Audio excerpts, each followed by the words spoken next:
Of course, the 2020 draft, especially the top 10, was a disaster. One scout said the pandemic completely and utterly derailed the process. It was a nightmare. No NCAA tournament, no combine, no group workouts. The best some teams could do was watching 1-on-0 workouts. So we can forgive the misses, but it will set some teams back for years. And the worst is the Golden State Warriors taking James Wiseman at 2. Most people bash him for not taking LaMelo Ball. What about Tyrese Halliburton? Actually, 10 other teams made that mistake, but we'll get to Tyrese in a bit. Wiseman has been a flop. Recently, the Dubs sent him to play in the G League, making him just the third top 2 pick to go there. The other two, Anthony Bennett and Hasheem Thabeet, 2 legendary busts. And even in the G League, he's averaging 15 points a game. That big kid, Kenny Lofton, is averaging 27. And look, I'm not trying to rip Kenny Lofton, that kid's awesome, but he wasn't even drafted. Last week, the Stockton Kings center, Nehemias Quetta, scored 38 on James Wiseman. Dude just doesn't know how to play basketball yet, especially on the Warriors system. But part of this was just getting unlucky. They didn't get to see almost any college games because he got in trouble, but that worked out for like the Cavaliers, who only saw 5 games of Darius Garland. The worst part is the Warriors could not afford to mess this up. Their core is getting older. Steph is playing like an MVP. At this point, they should consider trading him for pennies on the dollar for bench help. Last year, they had Gary Payton, Emmanuel Bjelica, and Otto Porter. All those vets are gone. Maybe they can replace them, sending Wiseman to the Spurs or the Jazz. But another good team that whiffed is the Bulls. Think about where they are as a team.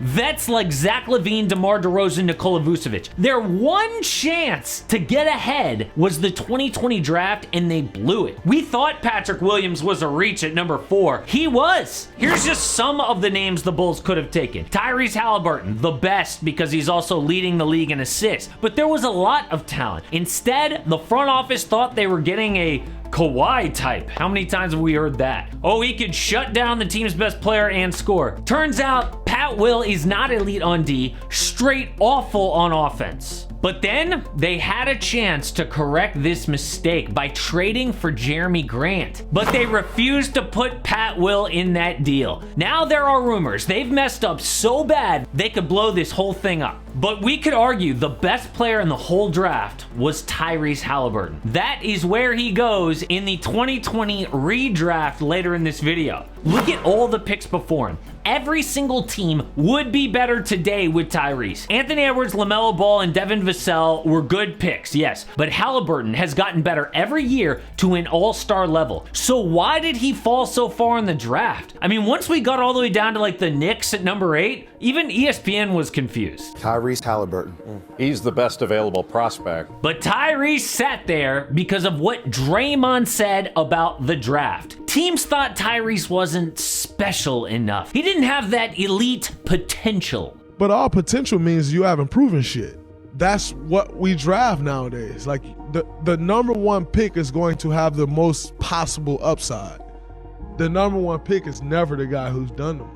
Tyrese stayed in college and did a lot for 2 years, which was a bad sign apparently for the NBA. Before that, he grew up in the shadow of Tyler Hero. They played on the same AAU team since 7th grade, and Tyrese was a late bloomer. So people doubted him all the way up until the draft. Then he was special early on the Kings, but they ruined it. They chose Davion Mitchell over him. That will go down as one of the stupidest decisions in NBA history on this trajectory. Halliburton's got more points, boards, and assists than Steve Nash in his first 2 years. And Nash was an average defender. Halliburton is great. But actually, the Pacers fleeced another team in the top 10. The Suns had a big opportunity to improve their team at number 10. Imagine if they had nailed this pick. People are worried about, oh, what are they going to do after Chris Paul? Tyrese Halliburton would be the perfect player. And it's fair to ask, do they actually beat the Bucks and win the 2021 title with Tyrese Halliburton? Instead, they wasted the pick with Jalen Smith. They took him at center as a replacement for Aaron Baines, but he didn't even get a chance to develop. It got so bad, they gave up on the top 10 pick after his 3rd season, which has only happened a handful of times in history. Instead, he signed a new contract with Indiana to be their starting center. And I will not call any of these players, you'll notice, a bust at this point. But it is fair to say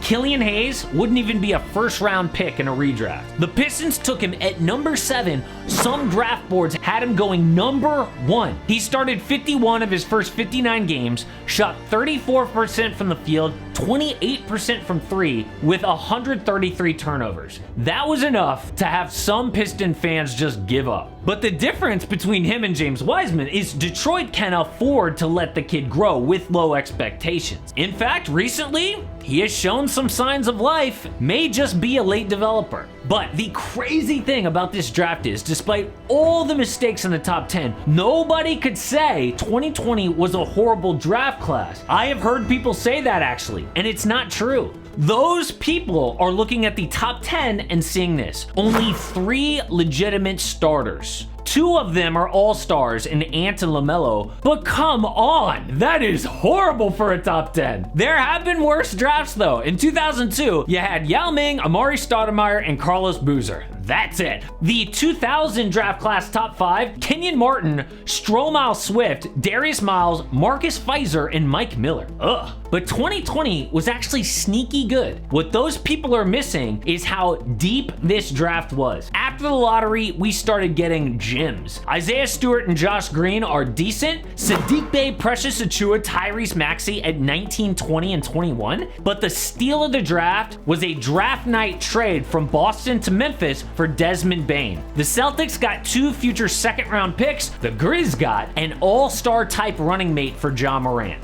So, in a 2020 redraft, Tyrese Halliburton goes number 1, LaMelo goes to Golden State because I think he fits better than Ant. I've got Tyrese Maxey at 4 over Desmond Bane at 5, just because Tyrese is 2 years younger than Bane. Both great scorers, not great on defense. Devin Vassell, a perfect fit in Atlanta as a 3-and-D wing.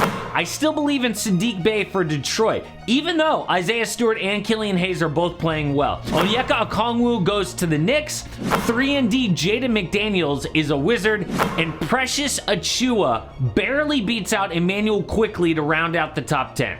What this proves is how ridiculously hard the NBA draft is. If you throw a pandemic on top of that, you get one of the most screwed up top 10s in a long time. Right below this video is the brand new merch store. Check it out. Shirts like this and a lot of other cool ones. But one other late bloomer from the 2018 draft class was Lonnie Walker. He is now the 3rd best scorer on the Lakers after San Antonio gave up on him. And part of the reason he's finally breaking out is breaking free from a really dark past. Check it out.